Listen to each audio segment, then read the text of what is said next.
My brain is just totally jacked up. But I'm glad we got the stream going. We're streaming live on Twitch. We're live on YouTube. 8 o'clock was kind of a fuzzy time, I guess. It's not real time, 8:24. Yeah, who's counting? Not me, not me. But so a couple of things have happened. It's been 2 weeks since our last episode. This one's our first one back. So for two big things have happened. Dom, you celebrated 7 years of a happy marriage. Congratulations, man.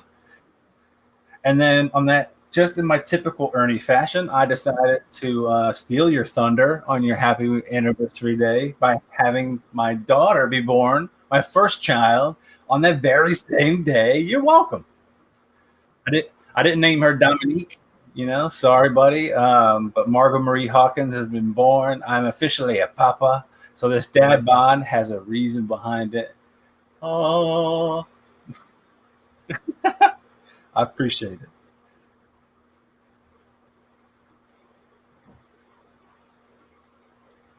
I appreciate that, man.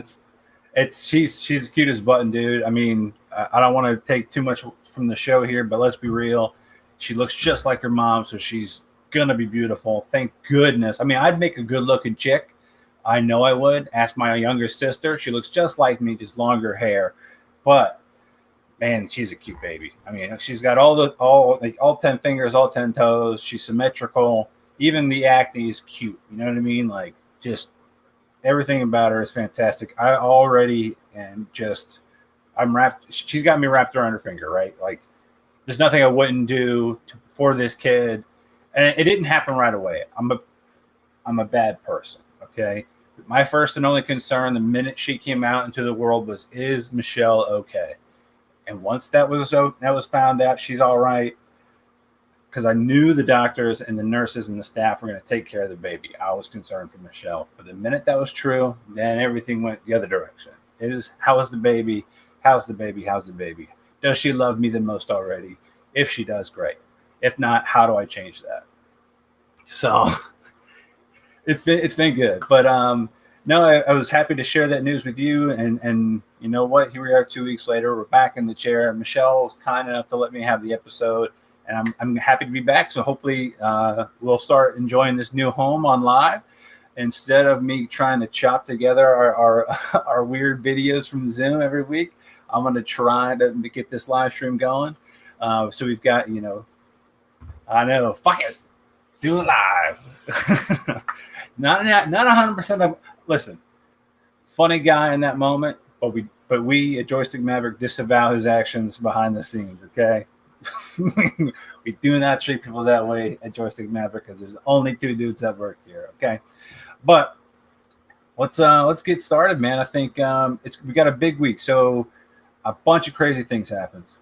Yeah, I mean let's see. So I mean, shoot, the last couple of weeks we've had just kind of a couple of big things rolling out, but I think we've got a kind of a round robin of things this coming weeks. But the biggest, we had WWDC kickoff, and then of course this coming weekend we've got E3. So a major week.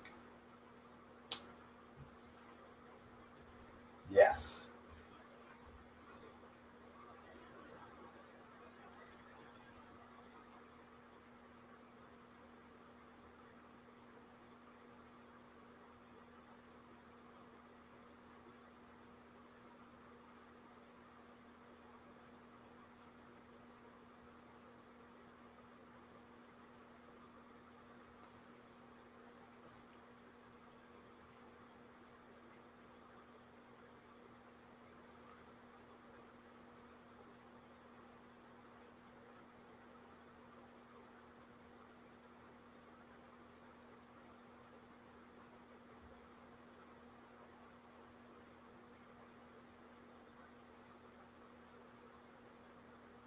You working the one in Norfolk? Who is your boss over there?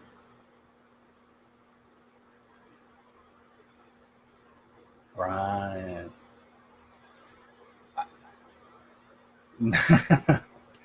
I worked in the same district in another GameStop with Juan Borges and all. You realize me and you've been orbiting each other for the better part of like a decade and a half. We're just like, it was destined for us to meet here. I even remember, I think Juan went to either E3. Yeah, he went to E3, and the thing he brought me back was a signed Rooster Teeth shirt from with Coach and what's his name, on my shirt. Little did I know later on you'd be going to RTX for stuff we did later, like foreshadowing, man, foreshadowing. But to your point, E3 is going to be huge this year.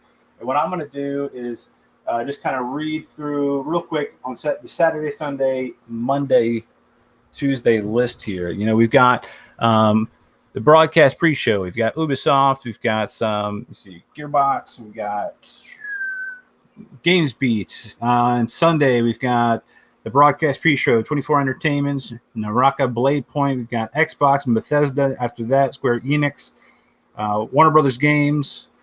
I mean, it's honestly, I feel like an idiot even just trying to read all this stuff. But the big one with the big red arrow there is Nintendo's big announcement on Tuesday. So at 9 a.m., Nintendo is going to be talking about Nintendo Direct and Nintendo Treehouse. Live at 9 a.m. Pacific Standard Time, 12 noon our time. I'm definitely going to try to slip in a little bit of viewing during my lunch hour because we're East Coast guys. So what do you think the big things are? I know I've got in my head the things I expect to see, but I'm curious what your thoughts are that they're going to show up.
Right. True. Very true.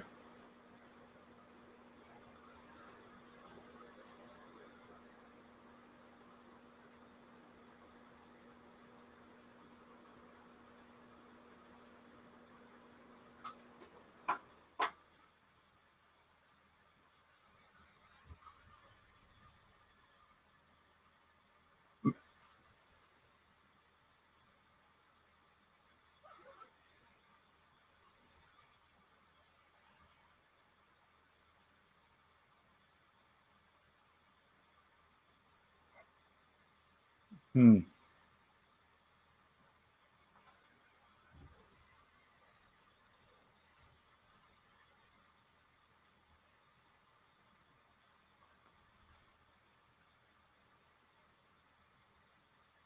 Yeah.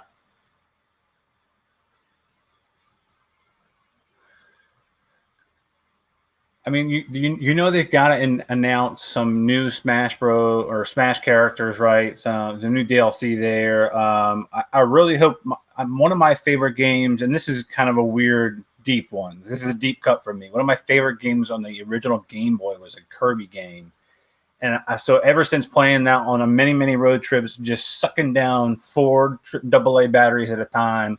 I've always just enjoyed the Kirby lexicon, and I really hope that we get this whispered about open world Kirby like game, somewhat similar to like Legend, the Zelda franchise, how they've been doing that, but now with Kirby and all their little his gaggle of friends, right? So that's definitely one of them. Donkey Kong has also been whispered about, the same team that did Super Mario or Mario Odyssey. That group is evidently doing a Donkey Kong game. So hopefully we'll see some stuff there. But it's a lot. I mean, even Nintendo Direct has been talked about since 2019, I think, maybe possibly even earlier than that.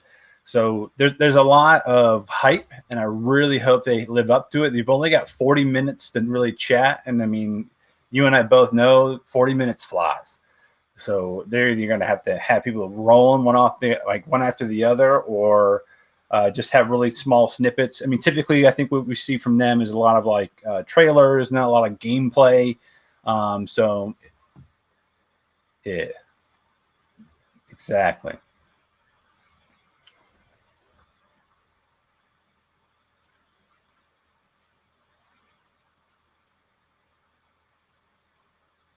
Yeah.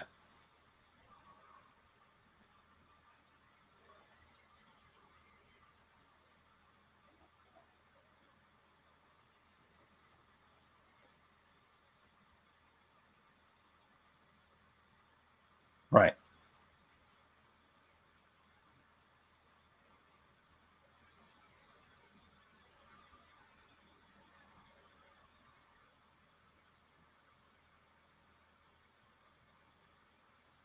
Mm.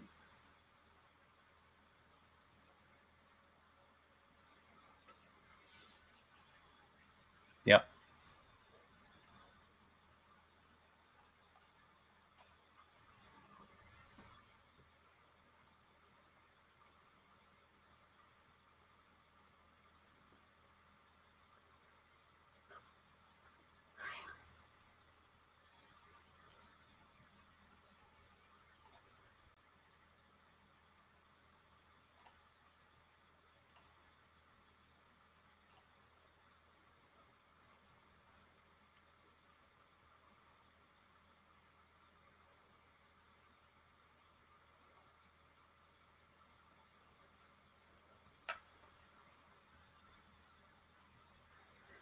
Ooh.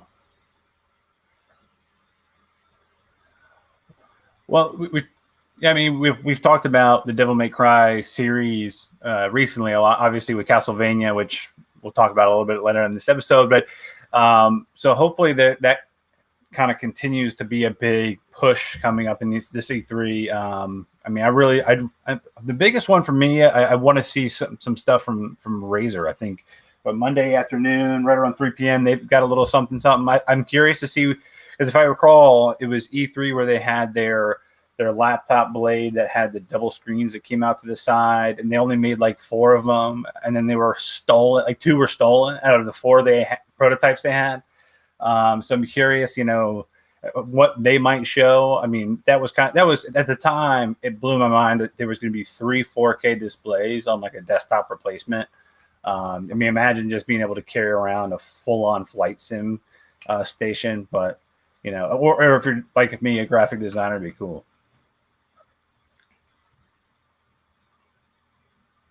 Yeah.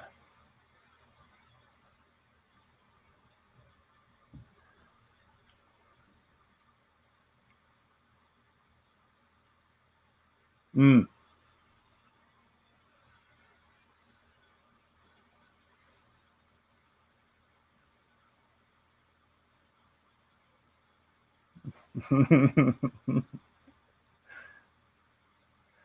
There you go. It's literally the only reason I have it is for World of Warcraft. So, of course, I mean, so I've got that going for me, which is nice. And then, of course, I've got, like everybody else, went through the MX stuff from Logitech. Oh, yeah. So, but it's definitely, it's the way to go.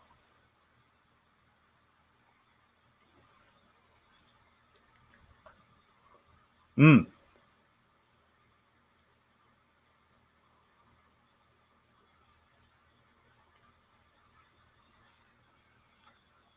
That's going to be nuts. All right. So, moving right along, another big thing happening in gaming this week. Today, actually, the time right now, it's weird. By the way, that's gonna really fuck with me, Dom. I don't know if you've already had it for you, but I said this week is like as if we're recording this right now on not on Tuesday, as if we're recording it on like Sunday and it's coming out on Tuesday. This is fucking now. So today, Fortnite Invasion, aka Chapter 2, Season 7, just launched for Fortnite. So a lot of new fresh skins in here. most notably for me was Rick Sanchez here from Rick and Morty is now a character you can achieve, or a skin you can achieve. This whole season is dedicated to an alien invasion.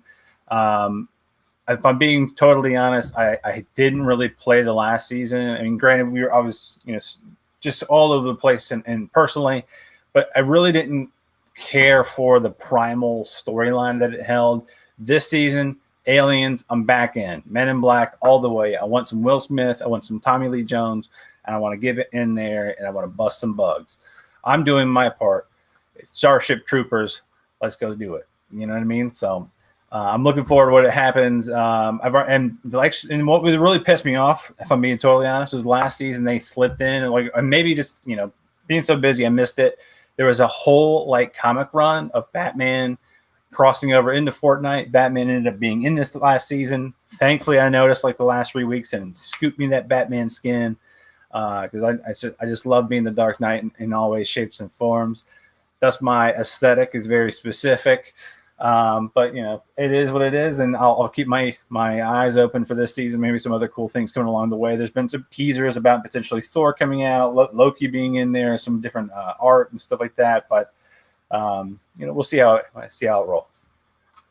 Oh, all right, nice, awesome. Let me know. We can do some streaming. We can share with the world how terrible I am at that game. I like playing it. Doesn't mean I'm good at it. There's a difference. All right. Speaking of Loki, that was good segues. I love when that happens. I forgot he was first. So coming soon tomorrow, or actually in a couple of hours, Loki get yeah. Oh, I didn't know it was both episodes. That's fantastic because I'm so impatient. I really like a good binge at first.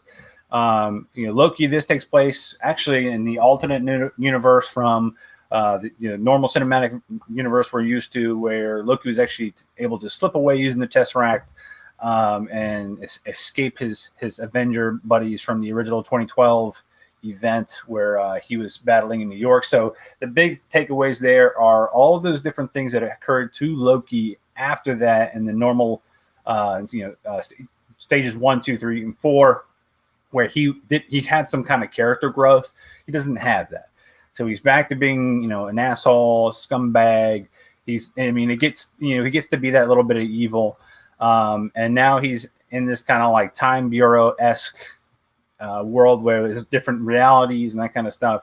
And my favorite person, obviously, is going to be Owen Wilson. If I can get a Wedding Crashers kind of moment just introduced for any reason in the middle of this, I'll be stoked about it. Whoa, just whoa.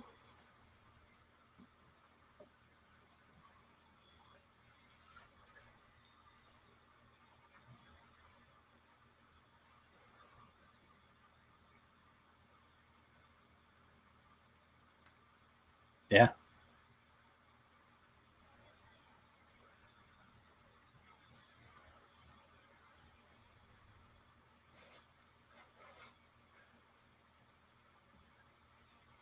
Yeah.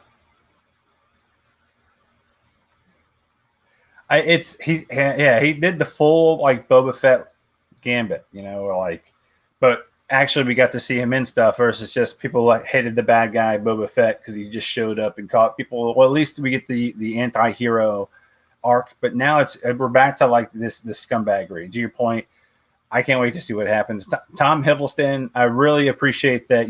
This is a decade-long character for him. That he's stuck with it. He hasn't said enough is enough. I want to branch out, my career and that kind of stuff. I think it would have been a disservice, to the character, to all us as fans, but really he's been doing such a crack job at it. I mean, you live and breathe the role. You gotta do it. At least give us through this episode, through this series, through this show, and then maybe you can figure out the next move in your career. I can't imagine that hair is super comfortable all the time, but I'll take it. I'm sure he eats it when he's trying, just to get a sandwich, and it just hooks right into his mouth. That's why I had to trim my beard. I was just constantly getting all of it. I mean, it's great when I'm like savoring the flavor, but and I'll get a little bit of soup for later, but not all the time. Speaking of hair that kind of looks like yours, I for half a second I thought you had done this photo, but here's Oscar Isaac and his forehead and his salt pepper mop top, and then a little bit of an allusion to him playing the lead character of Moon Knight in the upcoming franchise movie. I'm excited for it. I'm curious of your thoughts, Don.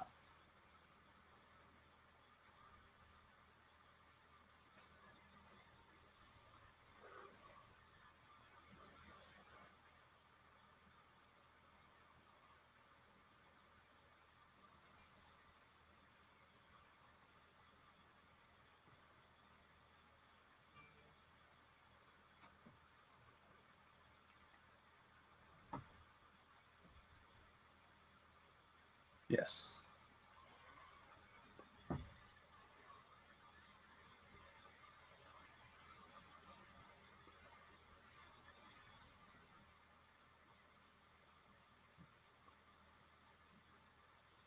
Yeah.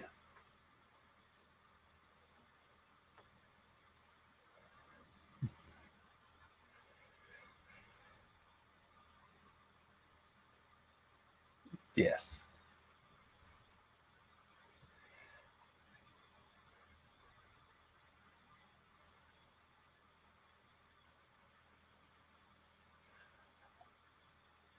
Yeah, I think so. I did a little bit of research on him. I threw up a little bit of a blog post when they announced that he was going to be the one, taking on this role. So I posted a blog post up on our joystickmaverick.com. Check it out, called Moon Knight Cometh.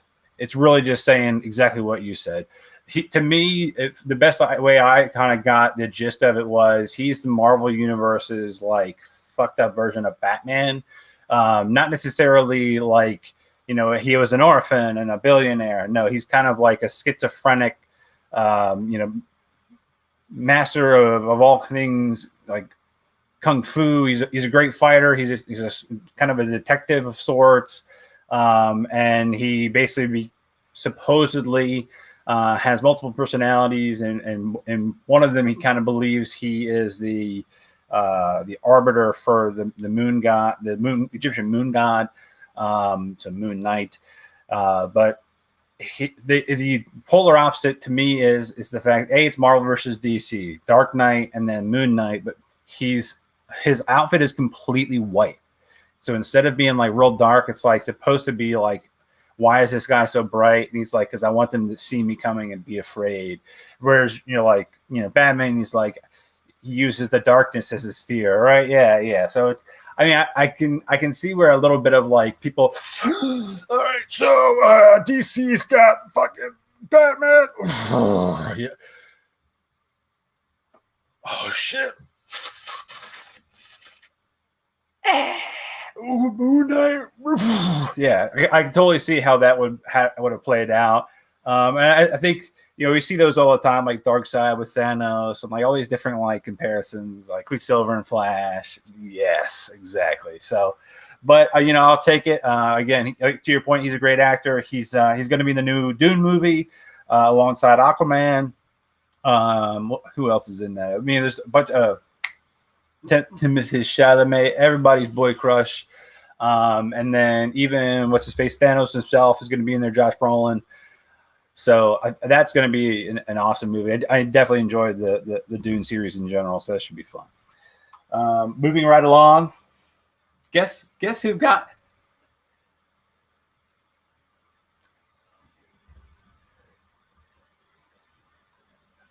Oh, nice. I definitely want to. Maybe I can convince the other half to help us smuggle the baby, comfortably into the theater to see it. But I saw. Did you hear that they got into Cannes, the Cannes Film Festival in France? I don't. That's what I'm saying. I don't even. I mean, I don't know if it's like, hey, we're the Fast Furious franchise. We want to do this, and you're just like, sure. But like, there's definitely no committee that was just like, I can see this is going to be a very artistic film, so we need To finish the Dominic Toretto story, it's got to be in Cannes. There's no way. That's what I'm saying.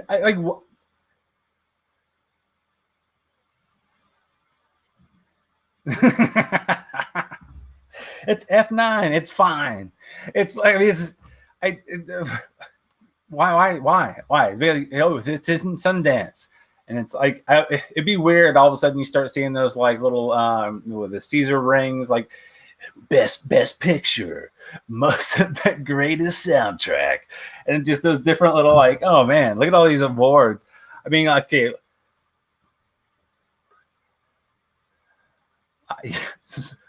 Hey, you know what, bro? If that's the definition of culture, then me and you are fucking scholars, brother. Like,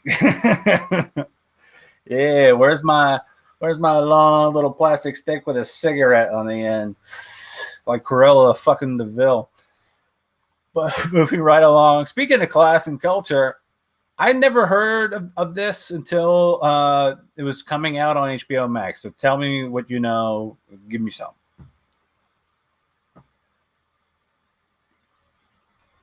I know that guy. Ah, in New York.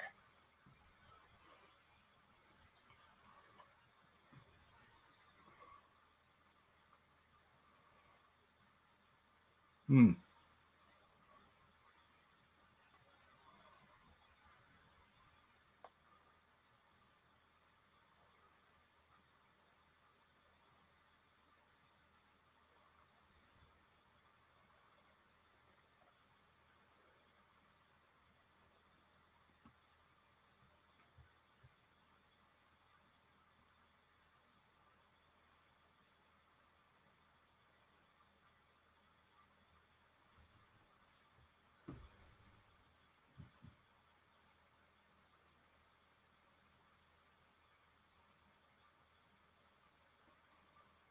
Got it.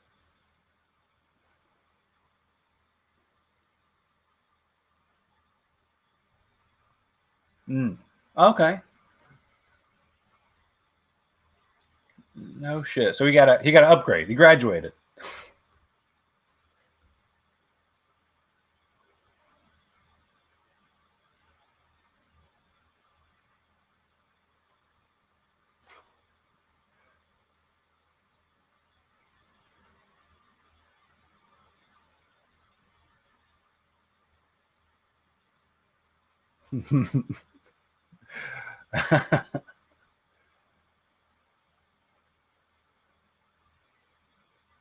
That's what's up.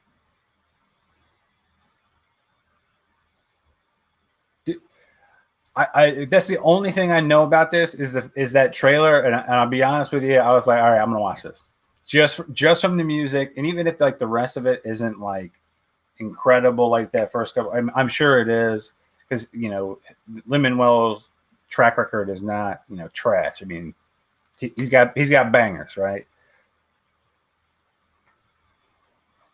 Yes.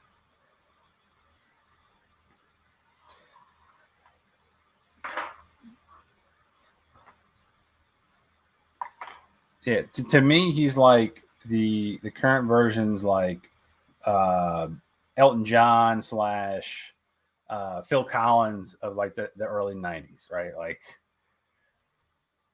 yeah, exactly. Awesome. All right. So, and well, I can't wait for that. I believe it's coming out in the next couple of days, right? There you go. Yeah, it's a good week. I told you it's a fucking good week, man. It's a good fucking week, bro. Speaking of new releases, that stuff's coming out soon. This is new release. We talked about this a little bit. We didn't finish it. I finished it. Did you finish it? I fucking loved. I loved it, man. I loved it. I loved it. I know.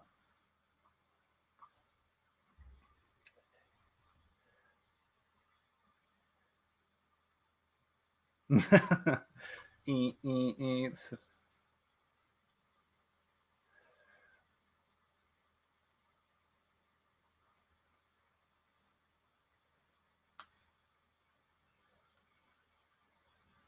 yeah.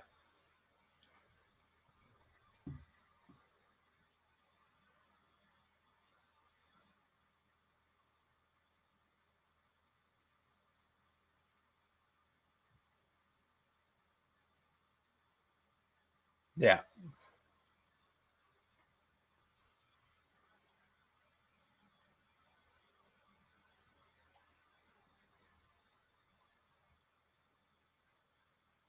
Dude, I can't believe. Yeah, Barney. That guy, he was so. I just, like I said, I love that actor, and he ends up being death, and then turns into that massive like death monster. Awesome. And of course, at the end, we get a little bit of peaceful, like Dracula's back, and so is Alucard's mom. She's returned from the dead, and they're just kind of like living their life.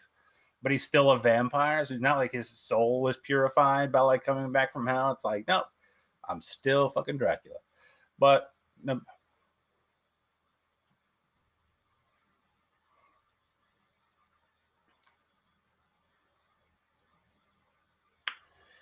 oh,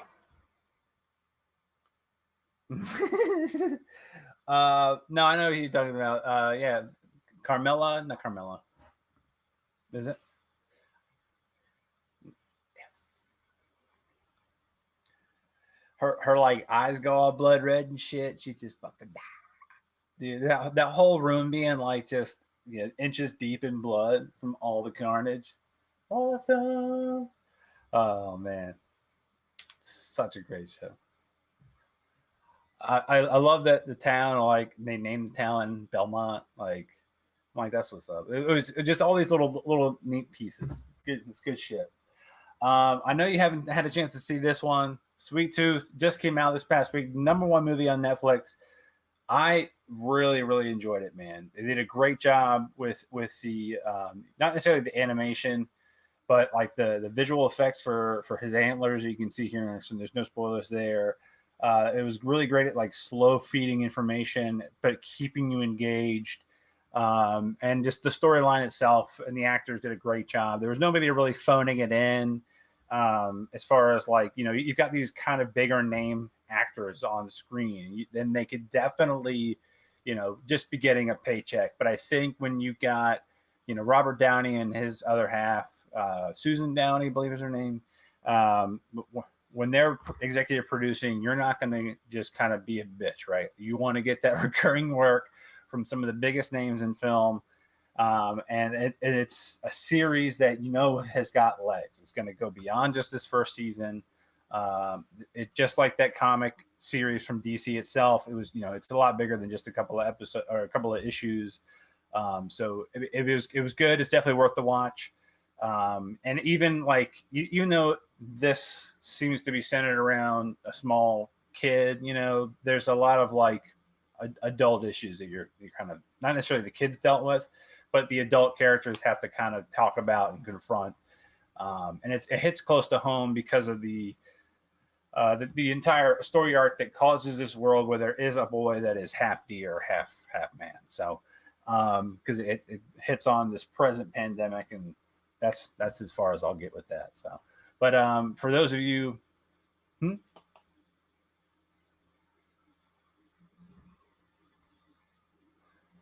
it's definitely it's good stuff, man. Good stuff. All right, so last two. Oh wait, sponsors? You know what, Dom? I'm going to tell you something, man. It's tough. It's tough to get sponsors. It's really hard. It's not easy. It is tough to get sponsors, and I know this because we still don't have any sponsors. Whatever, no big deal. But you know what? Maybe next time, maybe next week, maybe the one after that, we'll get there eventually. Somebody will appreciate the quality of our work and our terrible, terrible jokes. But not this week. It's just us. Brought to you by us. But this week's final round is a double feature. So first one, Army of the Dead.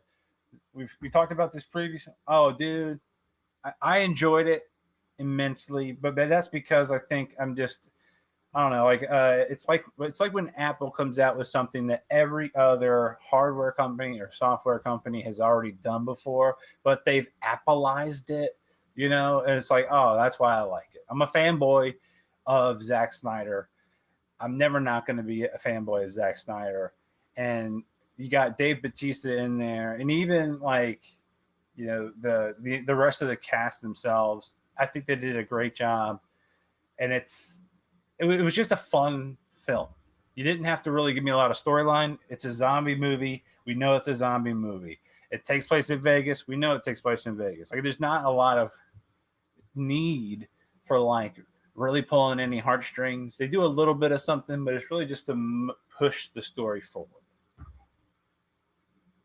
But I will say, Dave Bautista does a great job of trying to play like this behemoth of a man who kind of cares. And I think at the very beginning of the film, which we were talking about last time, they released the first couple of minutes of that, where they showed, what would end up being the title characters of the film. They show them kind of interacting in the early bits of the zombie apocalypse. So we kind of don't have to like figure out what their background story is. We get to see, a character even build up a mythos in the very beginning of the film, and then actually have it end at the penultimate beginning of the epilogue, with a large shipping container slamming down on her and her daughter together, sealing Vegas in from the outside world. But what I really liked was how not only was this like a zombie movie where, hey, there's a bunch of money in the vault in the middle of downtown Vegas, which is what really motivates the story. And this rich guy who is played by Scorpion from Mortal Kombat. We just saw him a couple of weeks ago. It's Scorpion. It's well, the very beginning, the actor who's like trying to get Dave Bautista to go to Vegas. It's him, and he's like in a suit or whatever. Yeah, and he kills it. So he's like sends him in. So I won't. You want me to? I don't want to spoil. So there's a little bit of something where instead of having like, oh, this is a basic A to B zombie movie, what ends up happening throughout the film, there's a moment where they come across, they get to the vault. They are trying to get to the vault with all the people that they need to get in the vault. And suddenly they walk into the basically the foyer of the vault room, and they see dead bodies, like just bones of dead bodies. And those dead bodies have the exact same outfits they're wearing. So like the same necklace, the same vest, the same shirt of some of the characters.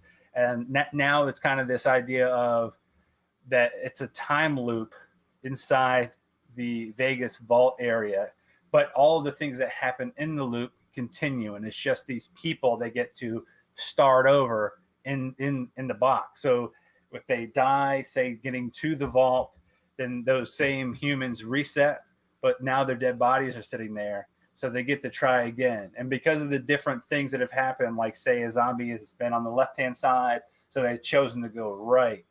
If now the zombie chased them over on the right, and the second time they come around, they see the zombie on the right, they go left. So they have tried to traverse through Vegas multiple times, evidently, and long enough that they've come across these dead bones. I feel like this was an attempt at having a longer story from Zack Snyder. As you know, he likes to leave those little nuggets. But at the same time, it was kind of neat because they kind of make nods at it with like, oh, I mean, this could be us right here, man. I mean, look at them. They're even wearing the same damn clothes. And it shows flashes to these characters. The biggest thing for me, outside of that little bit of like twist that they just kind of talked about, like they didn't even drill down on it. Like it was just like a throwaway kind of talking point, and then they kept going. My biggest takeaway was how seamlessly they ripped Chris D'Elia out of the film and shoved in Tig.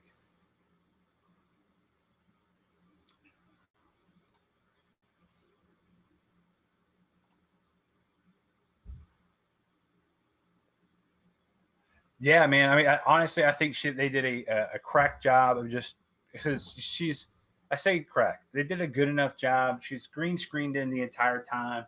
She's never physically on location. Everything she's in is green screen.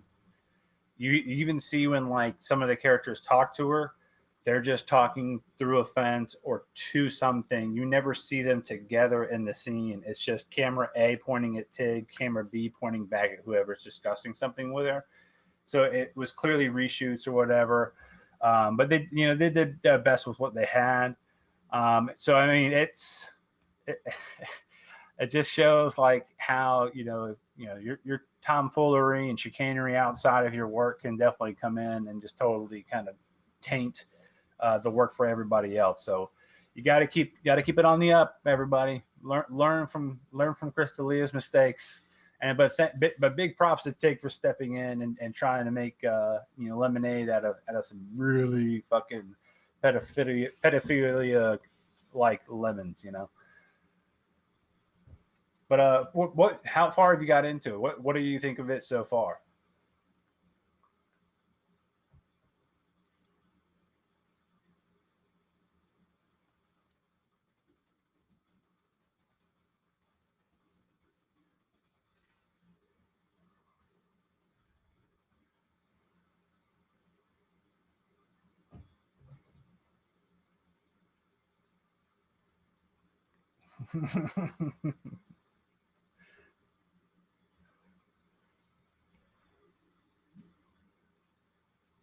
Nice, man. Awesome. Well, enjoy. Hopefully, you're surrounded by people wherever you're going. Because if you're in the dark, you know, actually, you know what? This movie's too fun. That movie's way too fun. Even this movie that you mentioned it, Conjuring Part 3, supposedly based on a true story. The Devil Made Me Do It.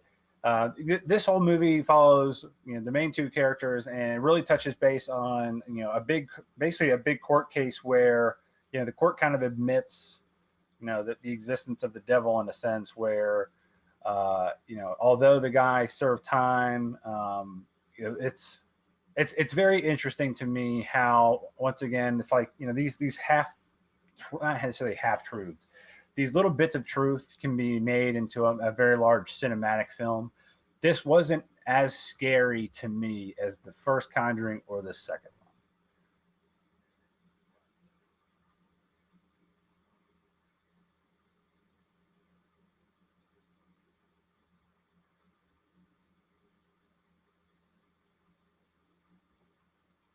one. Yes.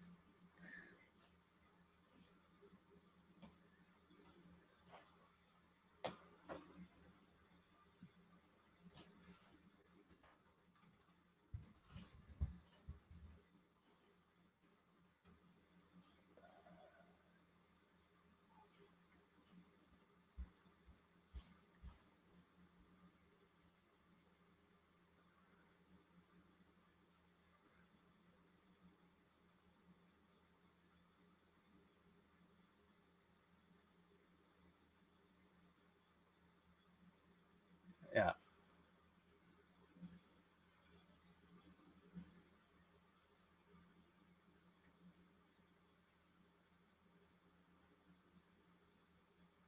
Hmm.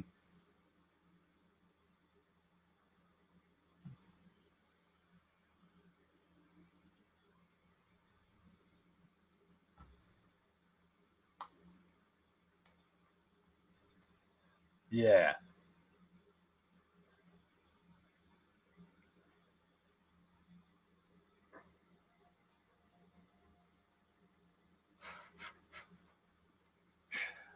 Yeah.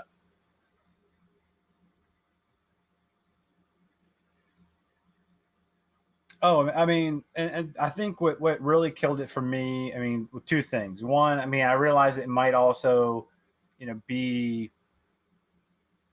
sticking to the truth where um, Ed did have a heart attack, and during this episode, and it did cause him to be, to have limited capacity physically, But I mean, it kind of sucks because that actor is a strong dude, kind of in his prime, and you see him kind of play this like I just had a heart attack on the floor.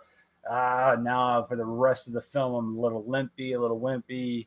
I got to have Lorraine go crawl under the crawl space and do all the kind of scary bits or whatever.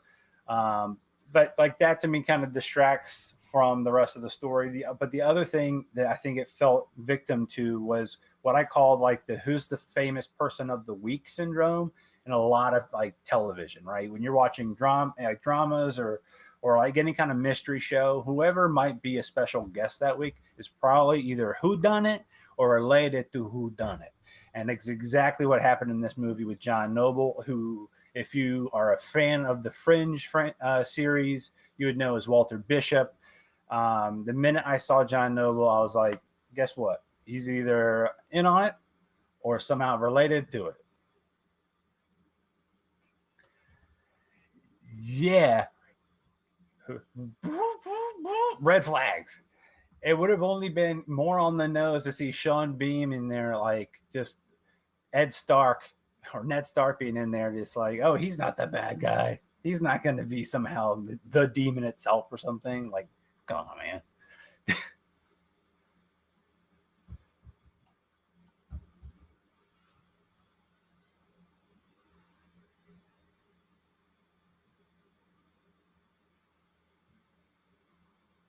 Yeah.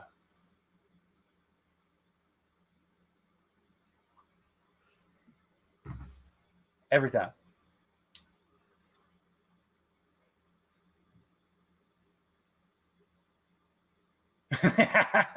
that that's I think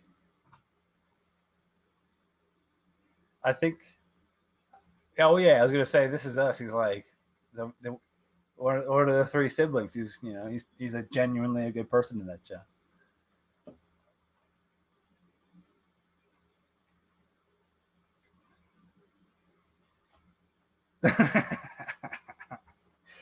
I mean, and it's but to your point, I think because of that, I was already like using my bullshit sniffer. It was already on. I mean, and then in any kind of jumper gag scare, I think, shoot, man, even the Nun, like, which is I guess part of this universe in a sense.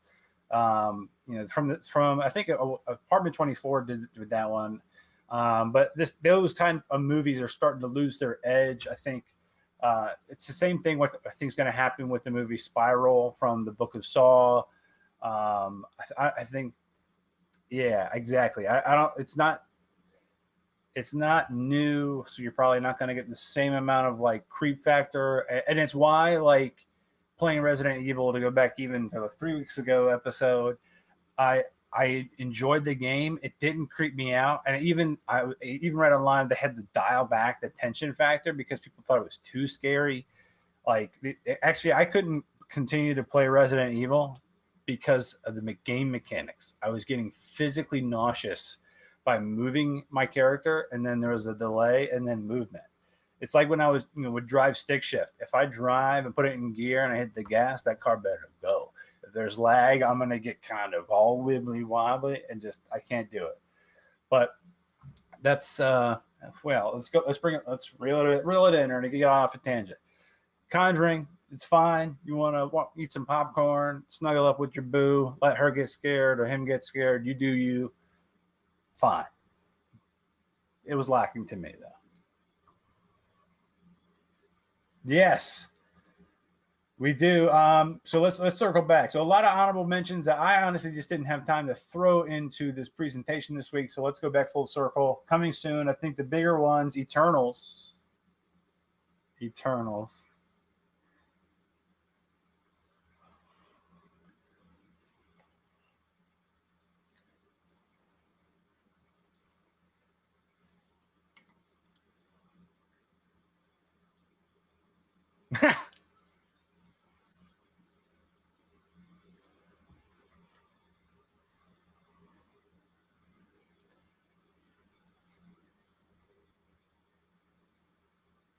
So I guess they're like some of the original beings of the universe, right? Like, and in theory, they all kind of have the same powers, but they've chosen to specialize in one specific one, which is why one that looks like a speedster.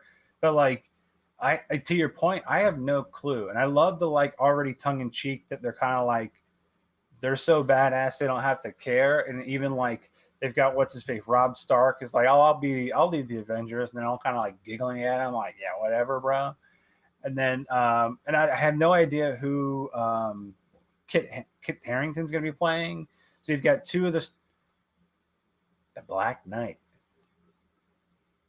Okay, I don't. I mean, I didn't see him in like the superhero lineup. That classic pose. So I'm curious, like, the only people I really want to really see is Kumail Nanjiani, and then of course who is Angelina Jolie? Is she gonna end up being a bad guy who turns on everybody? Like, how's that gonna work out? I don't know. Like, I'm excited.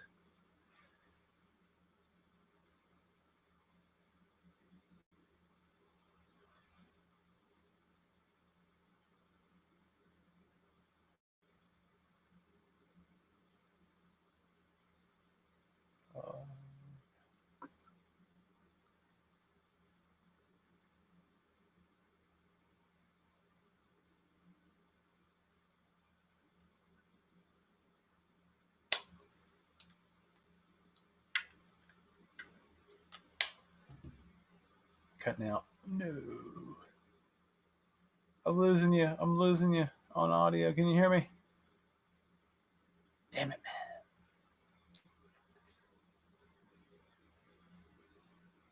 Do not tell me. Yeah, I'm back. I can hear you. Oh, Jesus. That was frustrating. I don't know if my AirPods died or like our feed just straight up killed. I don't think we're live anymore. Oh, that's frustrating.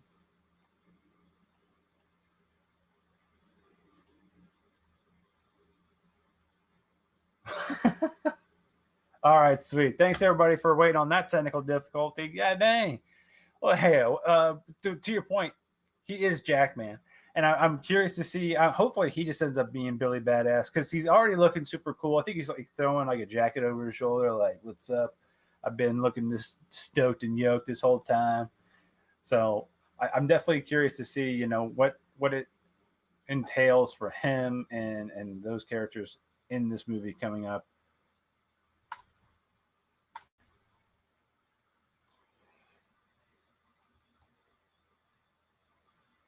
Hmm.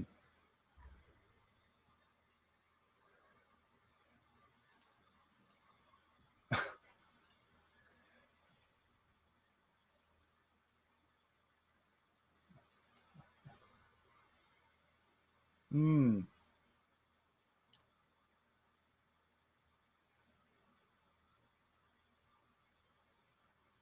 A variant. Okay.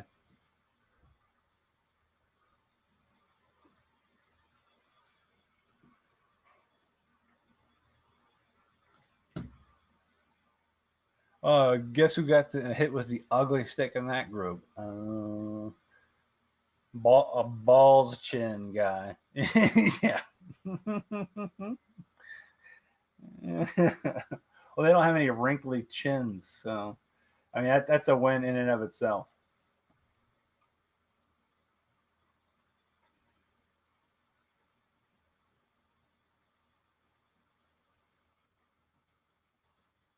I definitely I think it's going to be probably the biggest cinematic release of the year, mainly because there's so many big names in it. I really truly wish that Black Widow was going to be that. I mean, Rachel Wise, dude man from Stranger Things. I can never remember his mother flipping. That's it. You know, my favorite police chief of the town of Hawkins, no relation. And then a homegirl from what's that?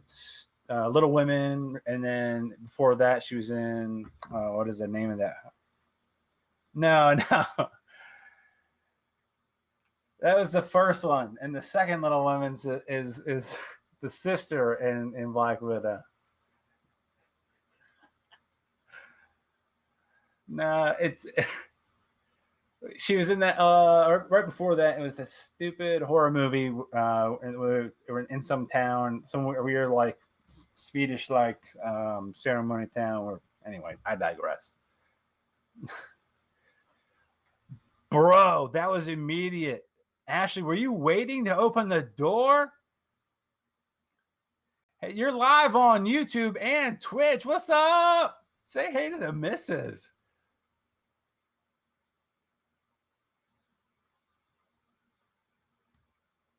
Florence Pugh. Hey, bye. Nice to see you. Dude, you were like, Ashley, woo.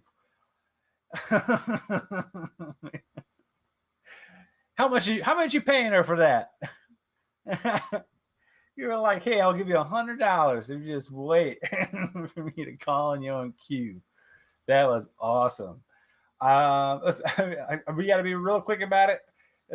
I can't. I honestly, I can't beat her just popping through the doorway. I got none of my jokes are going to be good enough. Green Lantern casting news from HBO.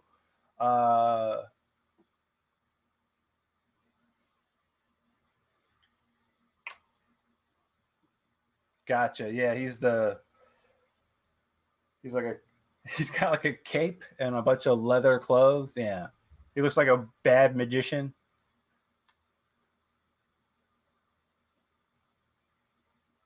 It's a Ginger.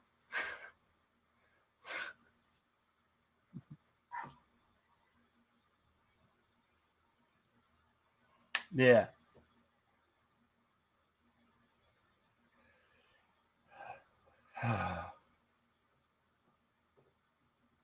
Yes.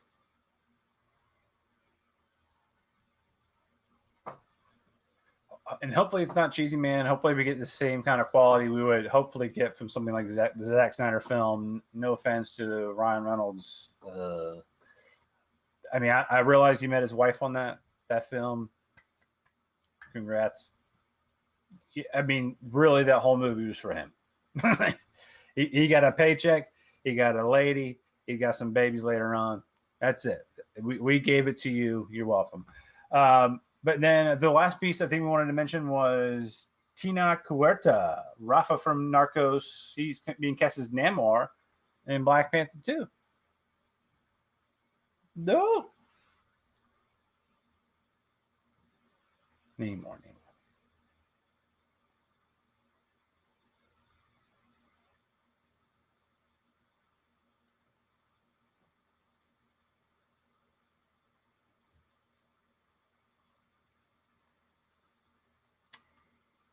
Oh, yes. Shit.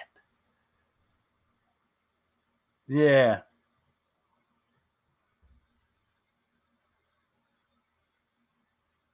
Okoye. Okoye.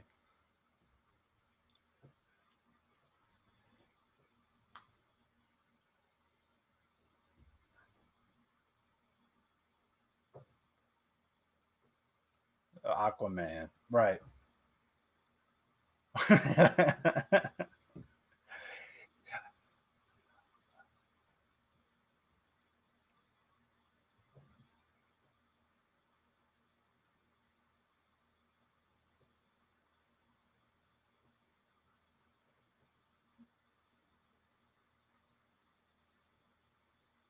At the fruit stand. Yeah.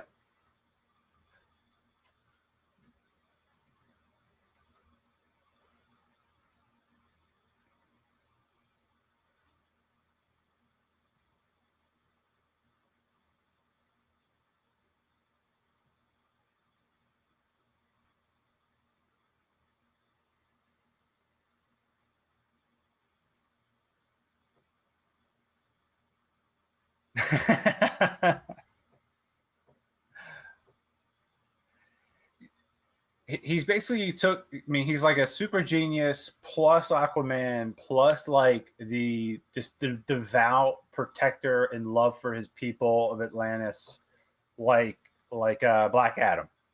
Like that's if you were to take those kind of mindsets and put them together, to me, that's really what you get. Like if you took Aquaman and made him not such a puss, and then you made Black Adam, who just he's just the defender of his people, and he will destroy everybody else that tries to mess with them, and you married them together, you kind of get Namor out of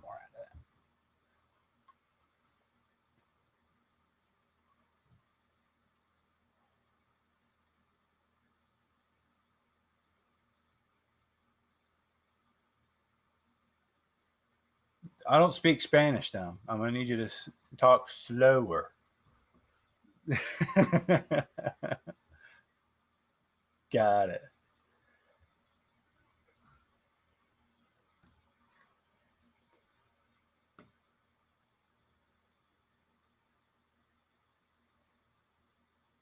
What? No, you can't do that.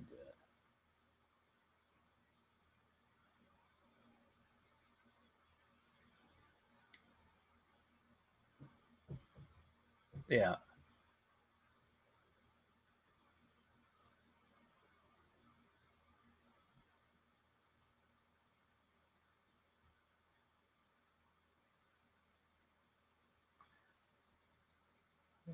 Next week.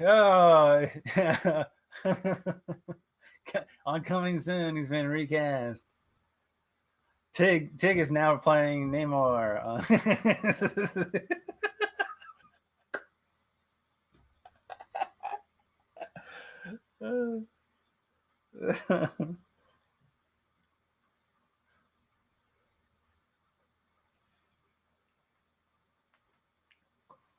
Yeah.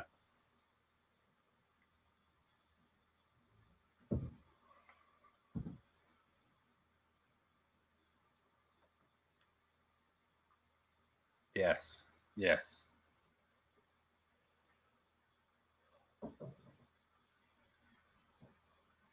Yeah.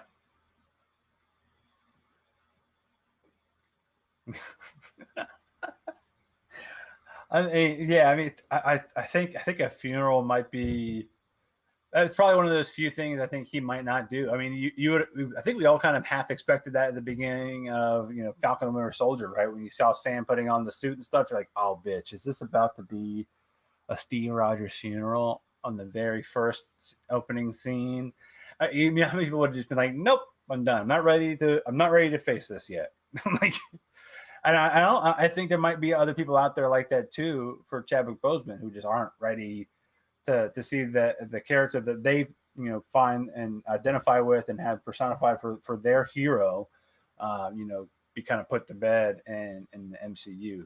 And I'm curious, but I am curious to see how they handle it because he can't reprise the role. I mean, he's not Paul Walker, where he's got a nearly identical looking brother that they can shoot from afar and say there he is on the beach, kind of stuff. But yeah, yeah. Oh, the Buster's been cryogenically frozen. Oh yeah, he's on ice. Like, dude.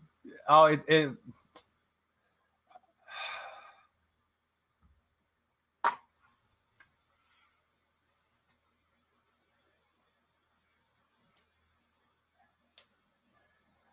yeah, him and Tupac and Biggie are just just suddenly show up.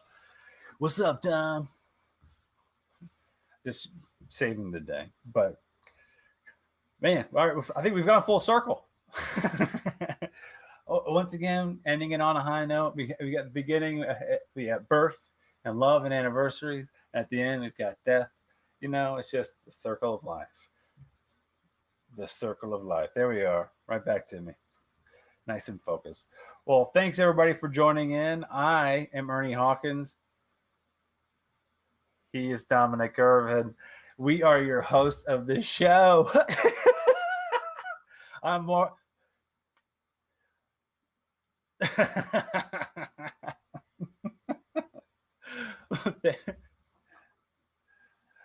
I'm Ernie UXD. Yeah, on social. We're gonna get this right someday, man. You know what? Today's not that day. Thanks everybody. Check us out on social. Joystick Maverick, whatever. JoystickMaverick.com. Always fun, always great. Hit us up, follow us. We're gonna try to do this every Tuesday at 8. Every Tuesday at 8. Release the podcast episode the next day. So get in there, do some chatting. If you have any questions, we'll not be able to answer them, but at least we'll call them out, and you can say you did. And thanks everybody. Have a good day and have a good week. Dom, I love you, buddy. I'll see you next time. Peace. Pew.